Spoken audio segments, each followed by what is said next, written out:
Right after the Second World War, military reunions got big. And a group of chaplains who had been frontline chaplains in the war, on the battlefield, they had a reunion and they told stories. And one of the stories still circulates to this very day. Chaplain said that he got to know the company he was traveling. They didn't carry guns. They just carried a little book, a little Bible. And he said he was in a trench with a couple of other young fighters that he knew, and they were trying to advance. And he said the kid to his left climbed out to make an advance and made it about 20 feet and then went down. And he said, I could tell from where I was, it was bad. So the chaplain said, I crawled out and I could tell this kid wasn't coming home alive. So he said, I got down beside of him and he said, son, can I read you something out of this book? And the kid, they called him Chappie. He said, Chappie, I'm thirsty. I'm really thirsty. And the chaplain, he got out his canteen and he said the kid couldn't drink anything, but he poured a little water over his mouth and his face. And then he got back down and he said, can I read to you something from this book? And the kid just said, Chappie, I'm cold. So the chaplain said the bullets are flying, and he said, I'm hunkered down the best I can. But he said, I got my jacket off, and he said, I tucked it around the kid. And he said, I picked up the book again, and I said, can I read something to you from this book? And the kid said, Chappie, I'm scared. I'm just so scared. So the chaplain laid down beside of him and put his arm up around under his head, and he was holding the book over here, and he said, son, can I read to you something? And he said, the last thing that kid ever said was, Chappie, if there's anything in that book that makes you do for me the things you're doing, just read. Just read. And the chaplain read, and he read, for God so loved the world. For God so loved you, son, that he gave his only begotten son, that whoever would believe in him would never die, but have eternal life. At Community Church, that's what we believe in. The Old and the New Testament of God, every word. True to the God that we say we love and serve. I want to talk to you about that today. By the way, online community, if you're looking for Pastor Ben, I'm not him. He's on assignment today with a group from our church to Montana, and I think he'll be back next Sunday morning. I'm Eric, by the way, so I'll see what we do here this morning. I was very fortunate early in my ministry to go to a seminary. It's a kind of a fancy word for Bible college for Bible students.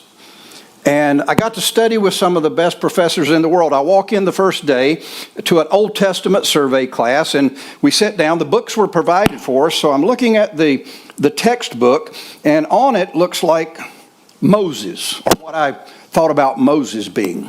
You know, long beard and just kind of craggly and everything. And the author was Father Roland Murphy. So I didn't know who that was. Is that me, or is that... Oh, okay. I just freaking me out there. Freaketh me out. That's King James for that Bible. Do I? Oh, is it my beard? I've been growing it for about a month. Can you see it?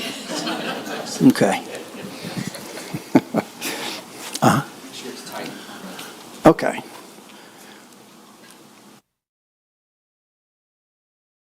But it's been a while since I've done that.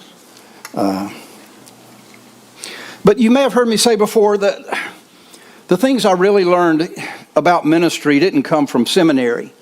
They came from people in the local church. And one of the greatest lessons I ever learned was from a guy in this church. And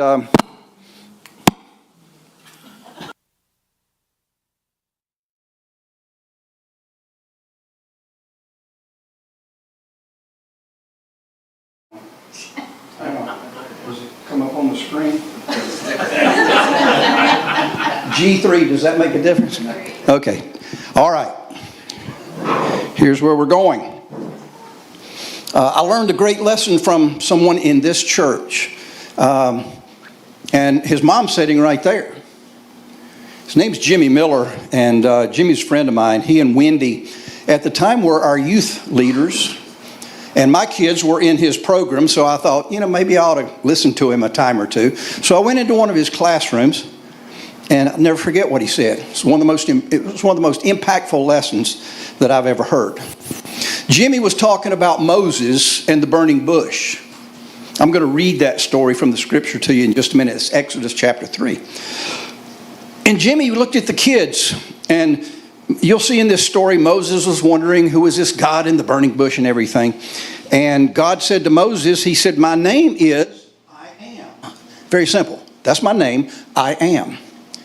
And I remember Jimmy looking out at the kids.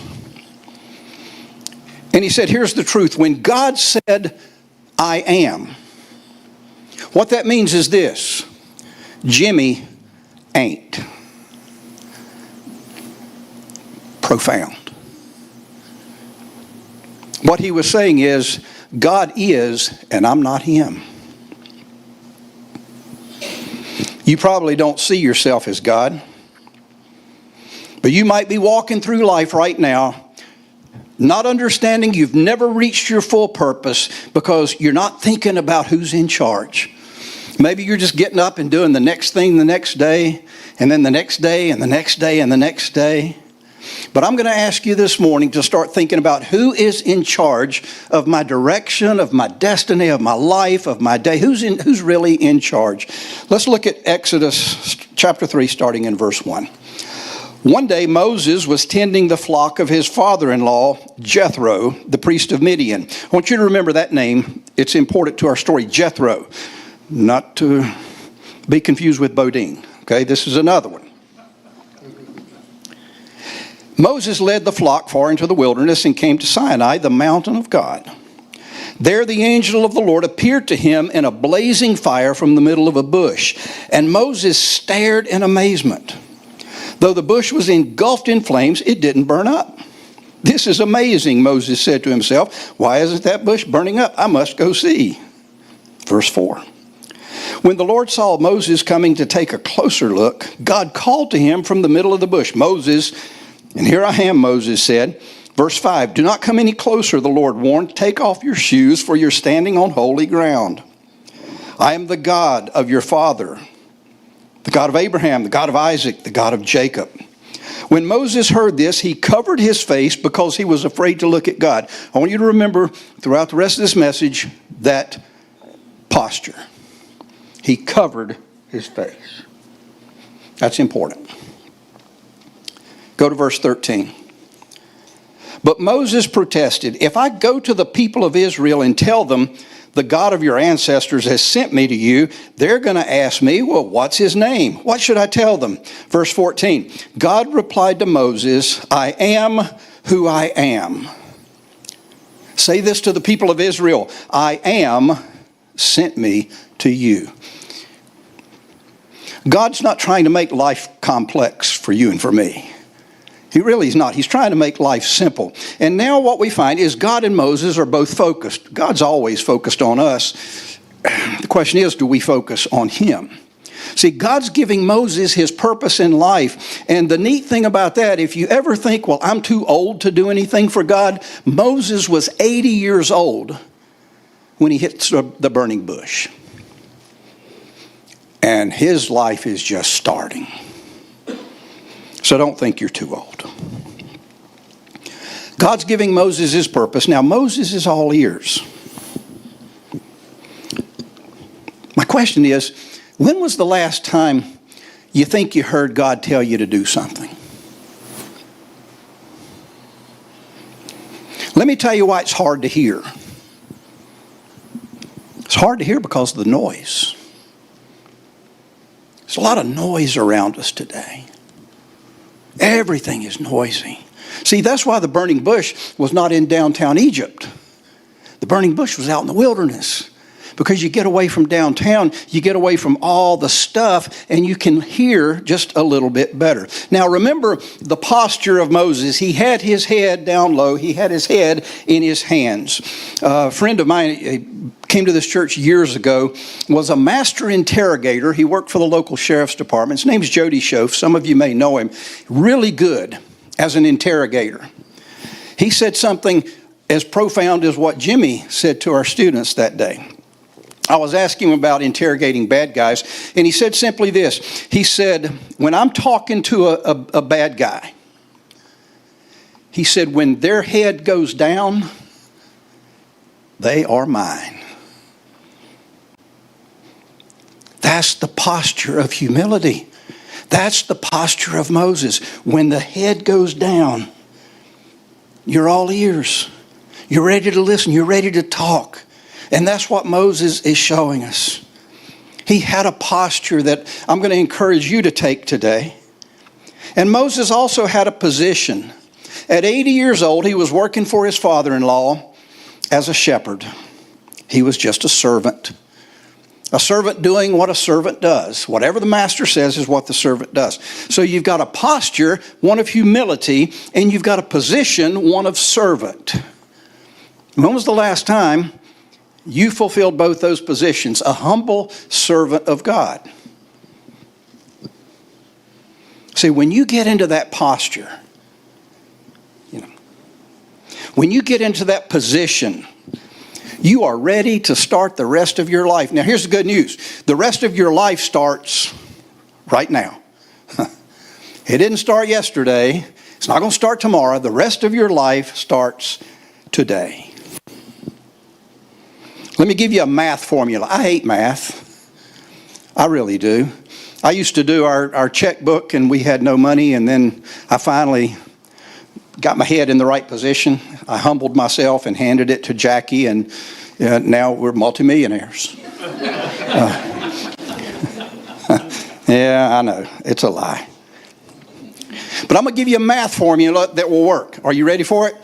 The right position plus the right posture plus the right position equals the right place. If you will put yourself in a humble position in life and you put yourself in the right position, God's going to put you in the right place, the exact place you need to go. Now here's where the pushback comes. There are people in your life and in mine, they're going to lie to you about you.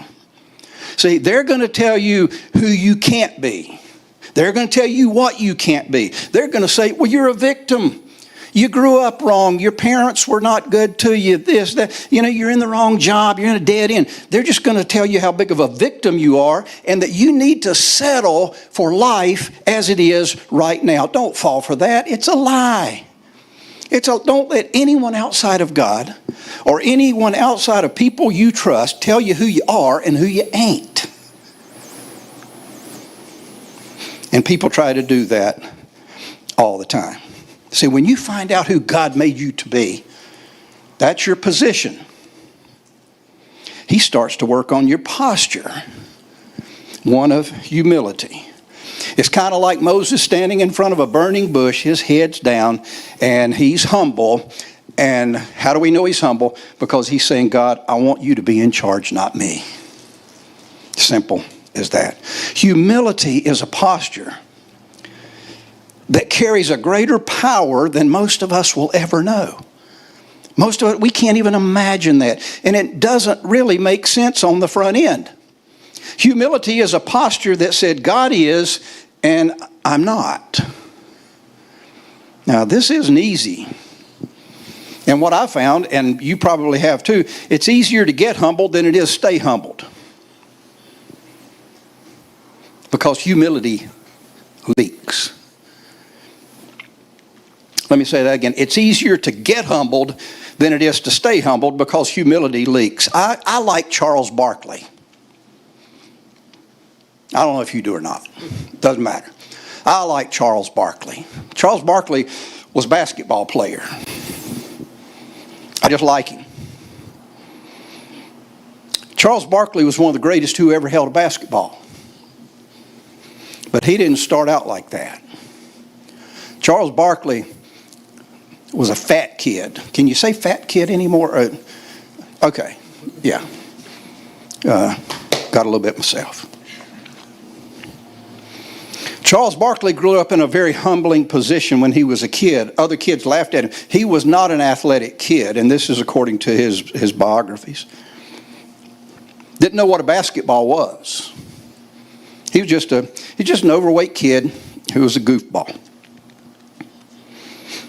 One day he picks up a basketball, and he finds out he's not bad. And he starts to grow up, starts to trim down, starts to get tall. And then people started saying, Charles, you're not bad at this. And it went from that, they started saying, Charles, you are good at this. And then you can probably go to college and they'll pay you to do this and maybe even become a pro. And every time he took another step, more humility drained out of his life, not filling up his life. People started saying, Charles, you are the best in the world. And he started believing it. He started to say it. He would tell people in interviews, I'm the best basketball player there is in the NBA, in the world, really. And he said that until 1993. He's playing for the Phoenix Suns, and they are in the championship of the NBA. The other team happened to be the Chicago Bulls. And the Chicago Bulls had a great player on that team too. His name is Michael Jordan. Before the tournament started, Charles Barkley said on TV, he said, I'm better than Michael Jordan. Until the fourth game, when Jordan had enough of Charles Barkley and he scores 55 points and they go on to win the championship. Now remember, it's easier to get humbled than it is to stay humbled. Sometime after that, Charles himself, he said, my daughter, she was little at the time, she said, Daddy, why didn't you win? And he said, for the first time in my adult life, I looked at my daughter and I said, baby girl, Michael Jordan's just better than your daddy. Man, what an awesome place to be. I heard a preacher say something once that I bought into and I preached it and I thought it was true. I even preached it at community church. Sounded really good. I was pumped up about it. But it wasn't true. And I've apologized for that before. I'll do it again today if necessary. But the statement that he made just takes God all the way out of the equation, but it sounded good on the front end. And the statement was this. He used to say, if it is to be, it is up to me. And I thought, man, that's awesome. I ought to put that on a bumper sticker. If it is to be, it is up to me. And I would preach that to folks like you. And I would say, it's up to you who you're going to be. Problem is, it wasn't true. It's a lie. Here's the truth. If it is to be, it's up to God working in me and through me. God's going to let you be part of the solution if you'll sign up. He has a purpose for you to be part of the solution in life wherever you are if you'll sign up for that.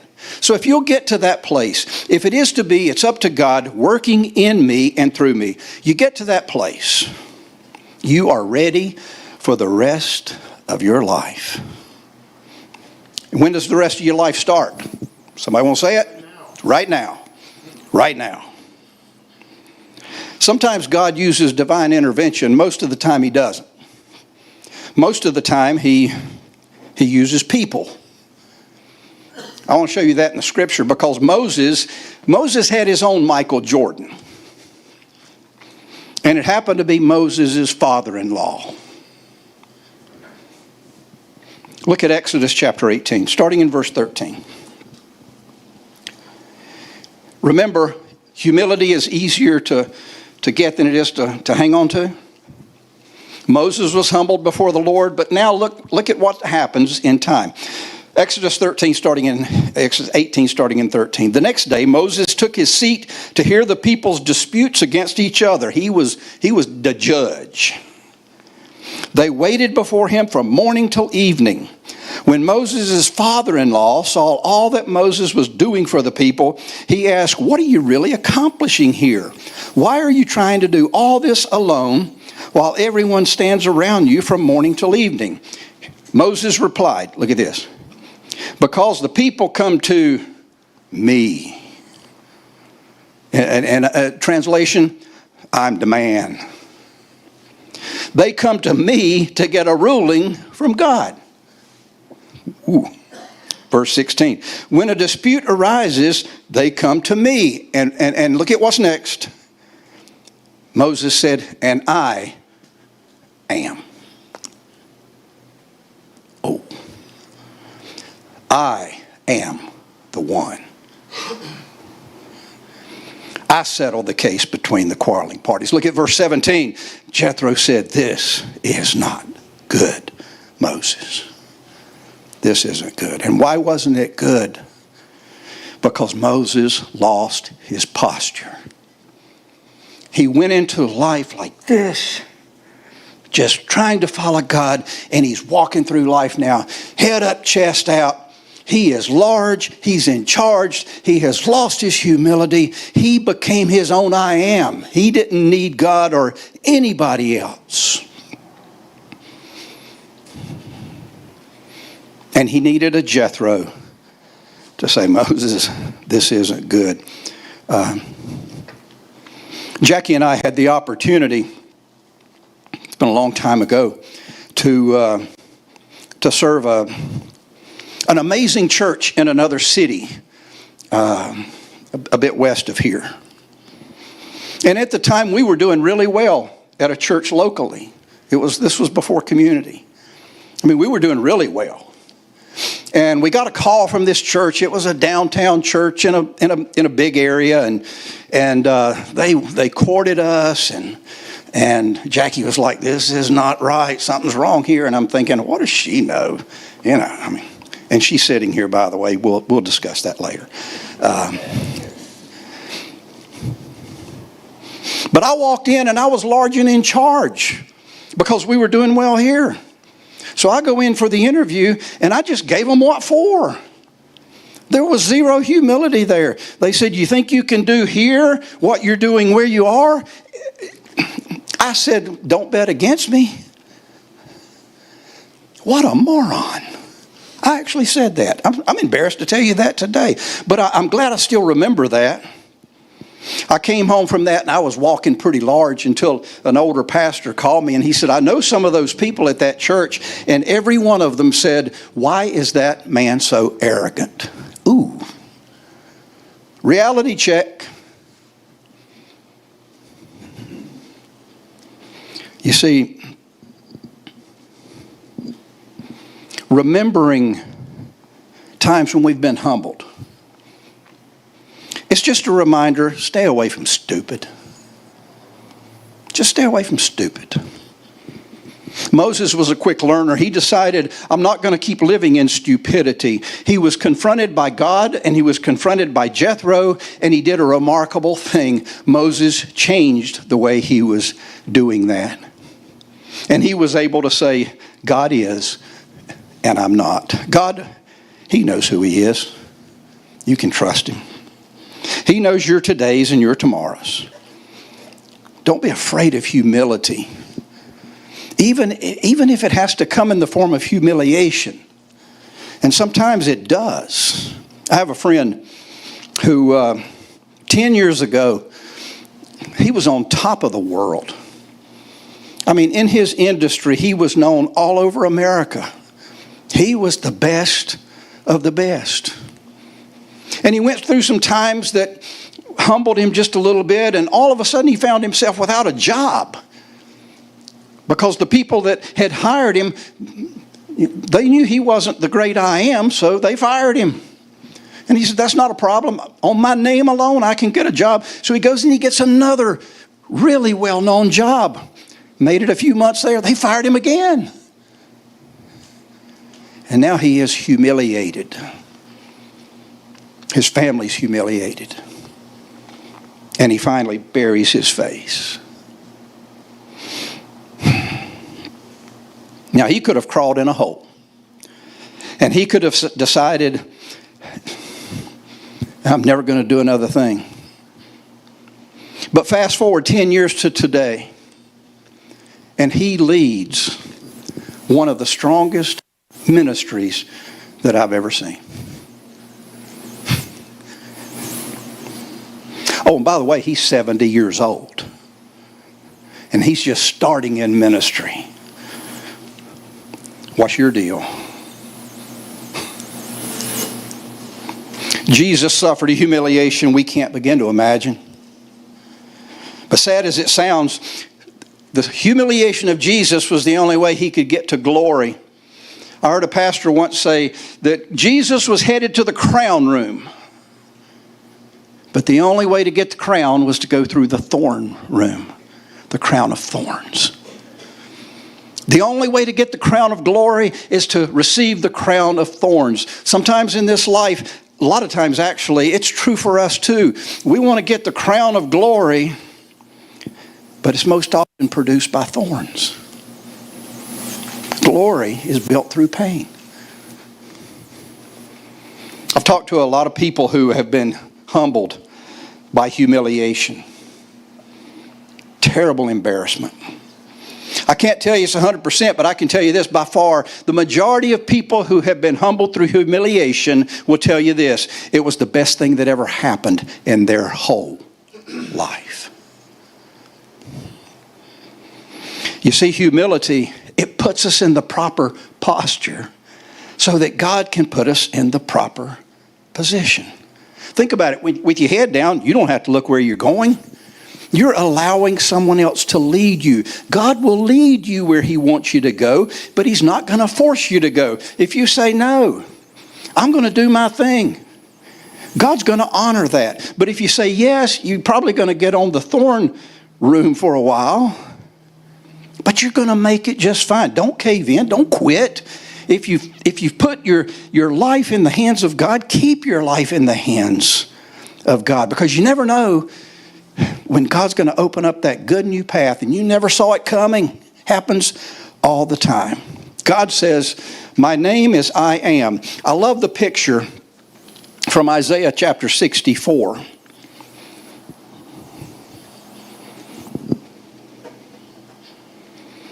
Anybody here ever do pottery? Anybody done pottery? Have you? I'd like to do pottery. Remember the movie Ghost? It got yeah. I'm not going to do it with you like that, man. No. On your own, sir. Okay. But there's a picture of pottery in the scriptures. You ought to read Isaiah chapter 64. God says, I'm the potter. Eric, you ain't. He says, Eric, you're the clay. He says, Chris, you're the clay, my man. You're not the potter. Kirk, you're the clay. You're not the potter. I mean, I love that picture. Have you ever been acting a little bit like maybe you're the master potter of your life? And you wonder, why isn't it going any better than it is? Well, it's not going to work out. So I want to give you a prayer. I want to give you a prayer to pray to God. You can take a screenshot of it. We'll leave it up after the service. But this is a prayer you can pray every morning. Prayer you can pray once. But it's a powerful prayer. And it's one of those who, what, where deals. It's a who, what, where prayer. And it's my parting gift for you. And the prayer goes like this. Mold me. See, He's the potter, right? Mold me into who you want me to be, what you want me to do, and where you want me to go. Mold me into who you want me to be, what you want me to do and where you want me to go. And the truth is, He will. He will. Let's pray.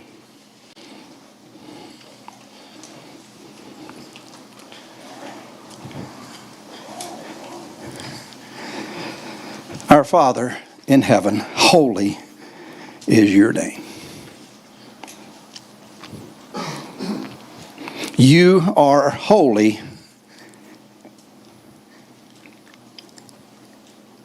and we're trying to be. But Lord, the truth is we do know humility leaks. My prayer for this congregation today, to anyone who might be listening, is that by the choices they make, that they are not humbled to the point of humiliation, because it can be extraordinarily embarrassing. It can rip families to pieces. And there may be someone listening to this message, listening to this prayer, and they've been ripped to pieces. Well, Lord, I want them to know that they don't have to stay ripped. That as they humble themselves before you, as they put themselves in the position of serving you, you're going to get them to the right place. And the right place will be the healing to bodies, to marriages, to children, to families, to churches, to communities, to a state, to a nation, and to a world, as we allow you to be I am.